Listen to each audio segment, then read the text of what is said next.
शुभम हरि ओम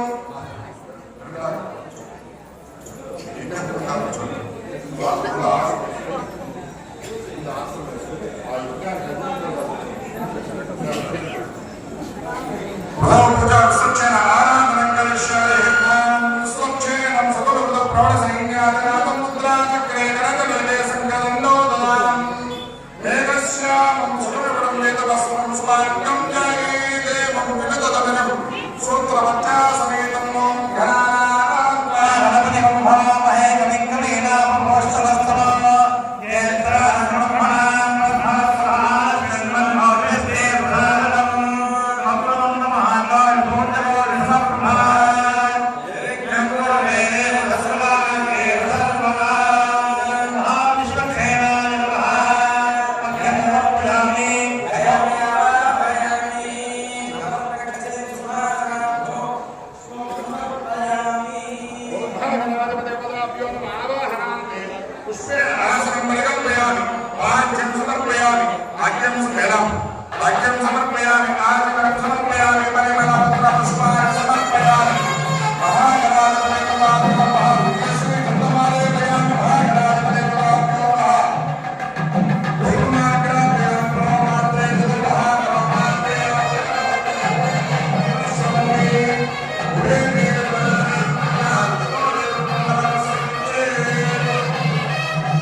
तत्त्वाय ब्रह्मा नमः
చెప్పుకుంటా మీ బదులు అంతేనండి చెప్పమన్నాను మీ బదులు నేను ఒక్కనే చెప్పుకున్నాను ఆయన విన్నపం గోవిందా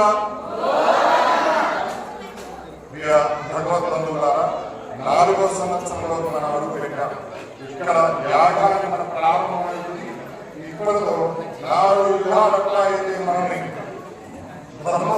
ధర్మమే నడిపిస్తాయో అలా 4వ సంవత్సరంలో మనం వస్తున్నాం ఈ సంవత్సరం చాలా విశేషమైనది విశ్వావసునామ సంవత్సరం విశ్వావసుడు ఎవరు తెలుసు ఈ విశ్వం మొత్తం శ్రీనివాసుడు కాబట్టి విశ్వావసుడే అటువంటి నామ సంవత్సరం రోజున శ్రావణ మాసం పూర్వం వచ్చేటువంటి వ్రతాల ముందే ఈ కార్యక్రమం రావడం 18 రోజులు పూర్తి చేసుకుని 19 రోజులైనటువంటి ఈ రోజున స్వామికి అతిష్టమైనటువంటి పుష్ప సమర్పణ కార్యక్రమాన్ని రావడం ఇదంతా స్వామి యొక్క నిర్ణయం చాలా ఆనందదాయకం ఇక్కడ మేము ఒక విషయాన్ని మనం తెలుసుకుందాం చక్కగా మీరు వచ్చారు ఆశీర్వదిగారు మేము చక్కగా ఆరాధన ప్రారంభం చేస్తాం అక్కడ ఏం జరుగుతుందో విశేషం తెలియకుండా మనం కూర్చుంటే ఎలా ఉంటుందని యాగం ఎందుకన్నారు ఈ యజ్ఞం యాగంతో వచ్చారు ఒక పుష్ప సమర్పణ ఆరాధన వెయ్యాలంటే 67 జన్మలు పుణ్యం చేసుకుంటే పుష్పాలను ఆరాధన చేస్తారు స్వామి 7 గణపతి దాటి 7 గణపతి దాటి నాగాలు దాటి మన చేతిలో ఉన్న పుష్ప స్వామి ఆరాధన చేయాలంటే రోజు సహస్రం పాటు 67 జన్మలు జపం చేసుకున్నారంటే సాధ్యమవుతుంది మరి ఇన్ని పుష్పాలు స్వామి పాదాలు ఎక్కడంటే తిలకించే మీరు సమర్పించే మేము కర్తృత్వం వహించినటువంటి కర్తలు ఎంత పుణ్యం చేసుకొని ఉంటారో మీకే వదిలేస్తున్నారు మన పరమాత్మ మన చేతిలో ఉన్న పదార్థాన్ని పుష్పాన్ని ఆయన ఇష్టపడుతున్నారంటే వాళ్ళని కష్టపెడుతున్నట్టమ్మా మీరు ఒకసారి గ్రహించాలి మనం ఇష్టపడితేనే ఆయన ద్వారాలు తెరుచుకుంటాయి ఉదాహరణ కృష్ణుడు ఒక ప్రశ్న వేసుకుంటారు గోపిక ప్రతిరోజు యశోదాదేవి అనేది అందులో చక్రవర్తి కుమారుడు నీవనుకుంటే వెన్నకోసం నాకు తక్కువ అయినా ఎవరు లేని సమయంలో ప్రాతకాలంలో వచ్చి దొంగలా వచ్చి నా వెన్నంలో దోచుకెళ్తున్నా దేనికి అమ్మాని అడిగింది తక్కువ ఒక గోవిన అడిగితే స్వామి చక్కని విఫలం చెప్పాడు కృష్ణతత్వం గురించి ఏం లేదు నువ్వు మంచిగా చిరుకుతున్నప్పుడల్లా నన్నే స్మరిస్తూ ఉన్నావు రేపెట్టయినా సరే నేను దొంగలించడానికి కృష్ణుడు వస్తాడు మాయారూపంలో వస్తాడు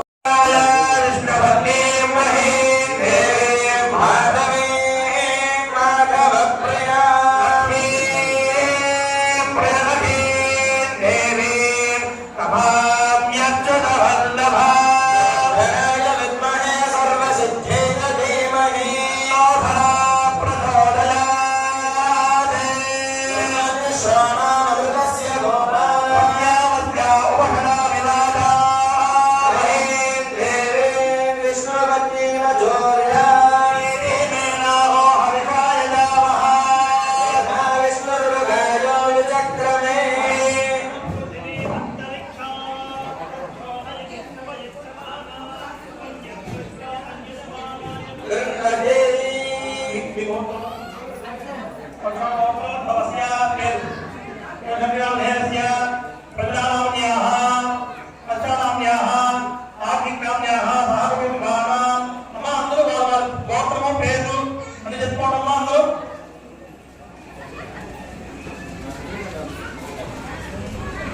చెప్పుకున్నారా?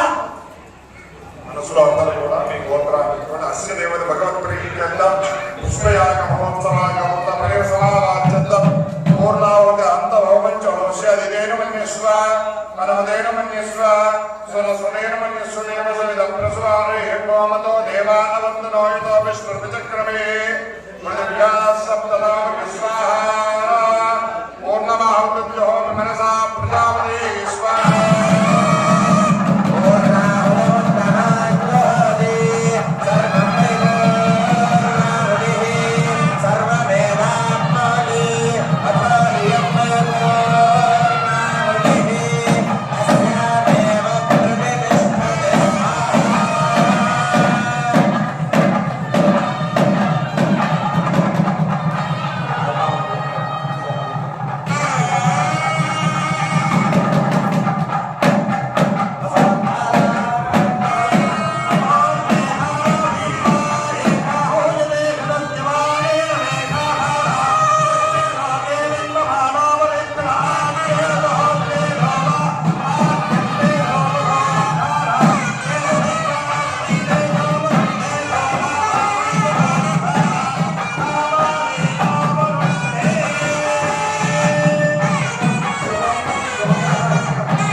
శుభం శుభం ఒకటి మేడం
10 నిమిషాల పరమాత్మ తన భక్తిని గెలవడం కోసం, భగవంతుని తన భక్తుని ఎలా గెలిపిస్తారనడం కోసం చిన్న ఉదాహరణ ఉందన్నమాట.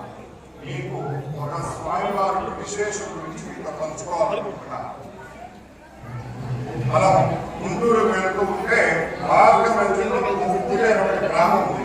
మీకు చిన్న కథ చెప్పుకోవాలి. అక్కడ స్వయంభూగా వెంకటేశ్వర స్వామి వెలిశాడు. మనలానే విరక్తాయ స్వామి పుష్కరైతే రమయాయ స్వామి మంగళన్నట్టుగా స్వామి కొండ మీద ఎలా అయితే అవతారమూర్తిగా వెలిశాడో అలా అక్కడ స్తంభం రూపంలో స్వామి వెంకటేశ్వర స్వామి వెలిశారు. వెలిసి ఆ ఎదురు ఒక ఆంజనేయ స్వామి ప్రతిష్ఠ చేశారు. రోజు స్వామివారి అర్చకుడు నివేదన వెళ్తూ ఉంటారు. వెళ్తూ ఉంటే ఆయన భక్తుడికి భగవంతుడి మధ్యలో ఆచరణ ఆడుతుంటారు. రోజు ఆడుతున్నమాట.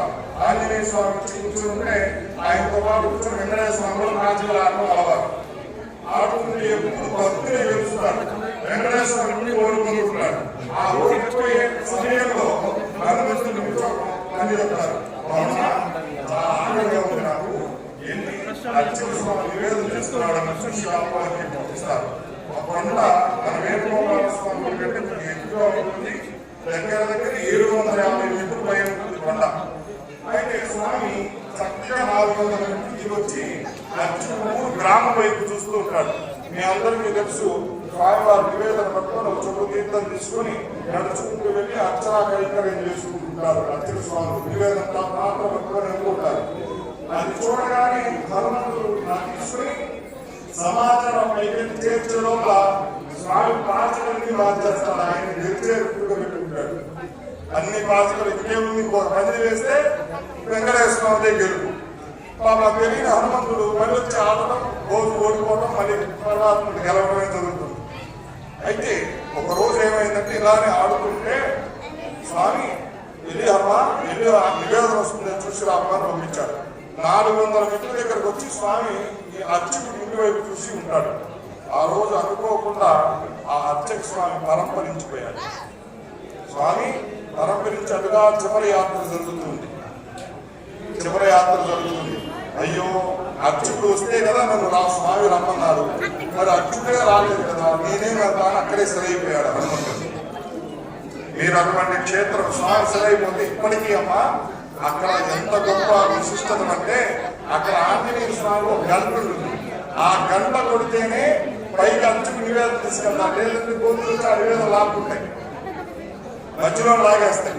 అందుకని అక్కడ వచ్చి గంట వచ్చిందో నేను నివేదన తీసుకెళ్తున్నా హనుమ, నీ స్వామికి ప్రసాదం తీసుకెళ్తున్న హెచ్చరిక కోసమని ఆ గంట కొడతారు. అంతగా ఇష్టపడతాడు పరమాత్ముడు భక్తుల్ని. ఆయన పరమాత్ముడు ఆయన పాదాల దగ్గర ఉన్న హనుమంతుడు ఎంత గొప్ప చేసుకున్నాడు. ఎంత విశేషం అంటే అర్చకుడు వంశం జీవనం లేకుండా పోయింది. అక్కడ ఆ ఊర్లో కరువు కాటం నుంచి అర్చకుడు బతకమే కష్టంగా ఉంటే ఆ పొలిమేరలో ఆ గ్రామానికి దారి మార్గం మధ్యలో హనుమంతుడి యొక్క ప్రతిష్ఠ చేసుకుని ఒక ఆయన స్వప్నంలో సాక్షాత్కరించి నేను ఇక్కడ అవతారమూర్తిగా విరవదలుచుకున్నాను, ఇక్కడ నేను వెలిస్తే ఈ మార్గ మధ్యలో ఎవరికి కూడా ప్రమాదంగా జరగకుండా నేను రక్షిస్తాను. అలనాడు లక్ష్మణ స్వామిని ఎలా అయితే రక్షించానో అలా మిమ్మల్ని అందరినీ రక్షిస్తాను, నన్ను ప్రతిష్ఠ చేయండి అని చెప్పి స్వప్న సాక్షాత్కారంలో చెప్తే అక్కడ తాను నిలబడి మరలా నలుగురు అర్చకులు వచ్చి వాళ్ళ జీవనాధారం కలిగేటట్టుగా హనుమంతుడు బాధ్యత తీసుకున్నాడంటే ధర్మానికి ధ్యానానికి భగవంతుడు ఎంత కట్టుబడి ఉన్నాడో మనందరికీ తెలుసుకోవాలి. అటువంటి స్వామి ఎంతగా ఇష్టపడతారో స్వామి అర్చనా కైంకర్యాన్ని, పరమంతుడు పుష్పాన్ని ఎందుకు ఎంతగా ఇష్టపడతారో అంటే నేను అందరికీ చాలా చోట్ల చెప్పాను. నేను ఒకరోజు స్వామివారి కైంకర్యం చేసుకుని ఆంజనేయ స్వామి గుడిలో కూర్చొని ఉంటే అక్కడ రోజు తులసి అమ్ముకునేవాడు ఒక అతను తులసి తీసుకొచ్చి స్వామికి సమర్పిస్తూ ఉంటాడు. సమర్పిస్తూ ఉంటే నేను ఆయన చెప్పా, నువ్వేమో ధనవంతుడు కాదురా, దీని మీద ఆధారం మీద బతికేవాడివి, ఇదే తులసిమాల నీకు ఎవరిని ఇచ్చి 10 రూపాయలు కొనుక్కుంటారు, దేవుడితో సావాసం తప్ప ఏ వాసన తెలియని ఈ హనుమంతుడి విందుకు తెచ్చిస్తావని చెప్పాను. లేదులే స్వామి నీకు తెలియదు, లాస్ట్కి మిగిలేదు మనకి ఎల్లో దండ ఆ పరమాత్ముడి అండ అని చెప్పాడు. వాడికి ఎంతగా భగవంతుడి మీద విశ్వాసాన్ని ఇచ్చాడు. నేను ఇంకా ఫస్ట్ గేర్లో ఉన్నా, వాడు లాస్ట్ గేర్లో ఉన్నాడు. లాస్ట్కి మిగిలేదు ఏంటో తెలుసుకున్నామా, ఆ మెడలో దండ, స్వామి చిత్త చెరువు మన స్వామివారి అండ. ఆ దండని పరమాత్ముడు ఎంతగా ఇష్టపడతారంటే ఒక్కొక్క పుష్పాన్ని కూర్చుకొని ఒక మాలగా వేసి ఆ మాల స్వామికి సమర్పిస్తే ఎంత అందంగా ఉంటుందో ఒకసారి తాను సమర్పించుకొని అద్దంలో చూసుకున్న తర్వాత స్వామికి సమర్పించిన గోదాదేవి వృత్తాంతాన్ని మనం అందరం కూడా స్పృహ తెచ్చుకుంటే తెలుస్తుంది. పుష్పాలను భగవంతుడు ఎంతగా ఇష్టపడతాడు, తులసిని ఎంతగా ఇష్టపడతారో రుక్మిణి యొక్క సత్యభామ గర్భభంగాన్ని తెలుసుకుంటే మనకు అర్థమవుతుంది.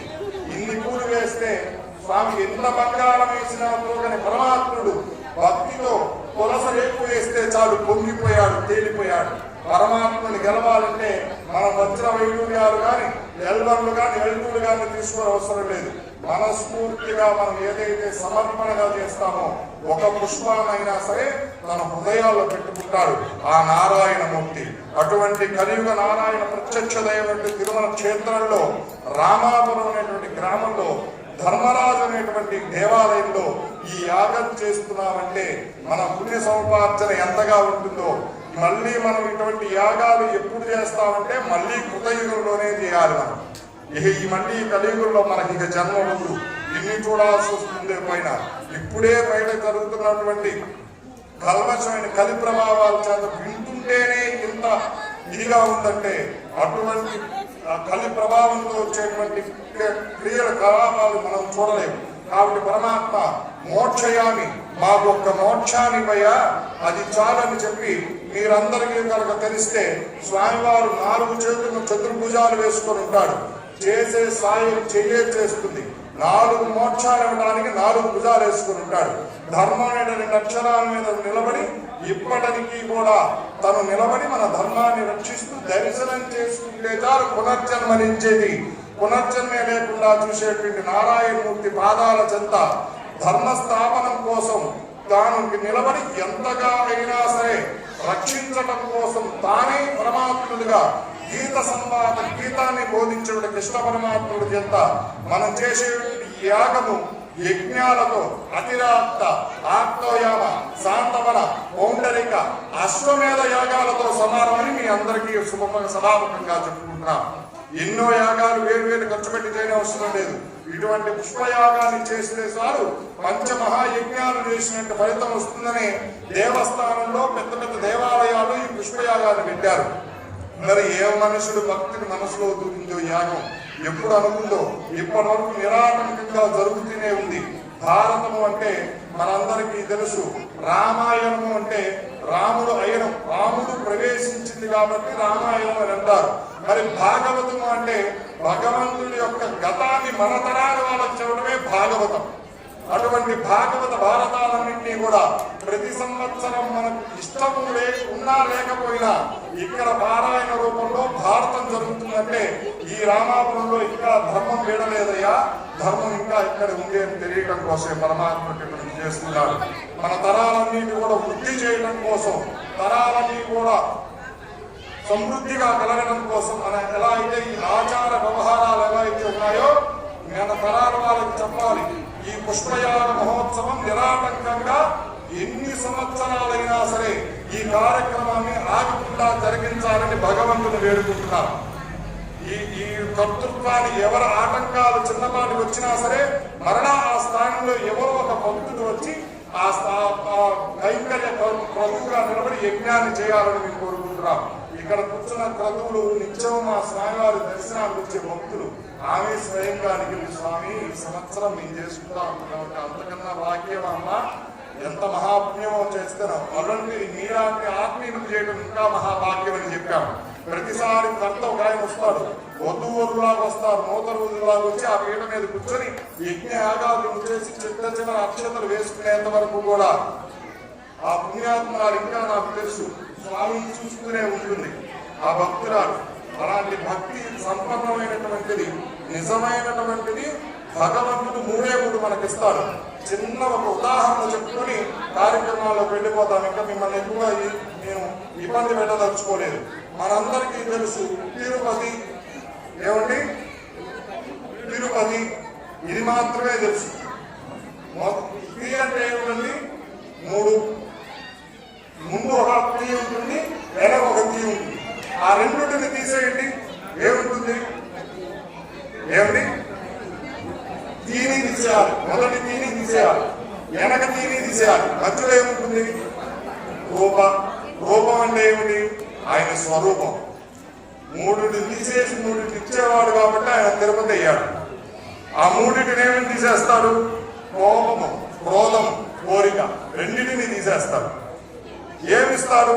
సంతానం, సంపద, సంతోషం, ఈ మూడింటిని ఇస్తాడు. అందుకే స్వామి తిరుపతి అని పేరు పెట్టుకున్నాడు.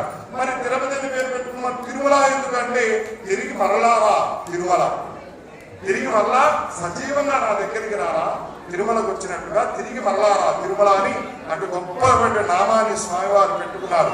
మరి మేమేమన్నా తక్కువ పోయామా? సీతారామాపురం ఈ ఊరు పేరే అది.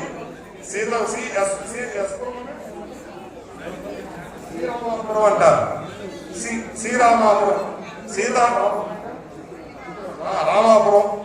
ఈ రామాపురంలో ఈ యజ్ఞ యాగాలు చేస్తున్న ధర్మరాజు అంటే ఎంత గొప్పదో. ఆయన ధర్మం కల్పించడం కోసం కృష్ణ పరమాత్ముడు 18 రోజులు కూడా నిద్రపోకుండా ఆయన ఈ ధర్మరాజు కురుక్షేత్రాన్ని నడిపించాడు ధర్మాన్ని రక్షించడం కోసం. ఒక్క చిన్న ఉదాహరణ చెప్పుకుందాం. అర్జునుడికంతా కూడా అయిపోయింది. అర్జునుడి దగ్గర వెళ్ళాడు, రాయబారానికి వచ్చాడు. కృష్ణ పరమాత్ముడు అర్జునుడి దగ్గరికి దుర్యోధనుడు వచ్చారు. వచ్చి పాదాల దగ్గర అర్జునుడు కూర్చున్నాడు, శిరస్సు దగ్గర దుర్యోధనుడు కూర్చున్నాడు. కూర్చోనగానే స్వామి నిద్రపోతున్నట్టుగా భావన చెంది తొలిగా అర్జునుడు చూసి ఆ తర్వాత దుర్యోధనుడు చూశాడు. ఇద్దరు బావలే. బావ ఏం చేస్తాడు? వరాన్ని ఇస్తాడు కదా. కాబట్టి ఆయన పిలిచి వరాలు అడిగారు. ఏం కావాలో కోరుకొని మీరిద్దరూ నాకు సరిసమానమే, ఎవరు ఎక్కువ కాదు ఎవరు తక్కువ కాదు, కాబట్టి మీ ఇద్దరికి నేను వరాన్ని ఇవ్వదలుచుకున్నా. ముందుగా నేనేమి ఇద్దామని చెప్పుకున్నా 10,000 మంది సైన్యాన్ని, ఆయుధం పట్టకుండా నన్ను ఎవరు కోరుకుంటారో మీ ఇష్టం అన్నాడు. అంటే అర్జునుడు ఎంత గొప్పగా చెప్పాడంటే, పరమాత్మ నాకు నీవే కావాలి, 10,000 మంది సైన్యాన్ని ఆయనకు ఇవ్వన్నాడు. అలాగానే కొద్దిగా అర్జునుడిని పరీక్ష చేయడం కోసం కృష్ణుడు పిలిచి పక్కడిగారు. ఏమన్నా దిక్కా నీకు? ఆయుధం పట్టను, ఏమీ చేయను, నీ రథాన్ని కోరుకుంటున్నాను, నన్నెందుకు కోరుకున్నావు? 10,000 మంది సైన్యం, కృష్ణుడితో సమానమైన సైన్యాన్ని ఇస్తానన్నా ఎందుకయ్యా అర్జున? నన్ను ఒక్కడిని కోరుకున్నా, అదేదో దుర్యోధనకి వచ్చి పరమాత్మ పనికిరాని వాడు 10,000 ఉంటే ప్రయోజనం, పనికొచ్చే శ్రీకృష్ణ పరమాత్ముడు ఒక్కడు చాలు నాకు అనుకున్నాడు అర్జునుడు.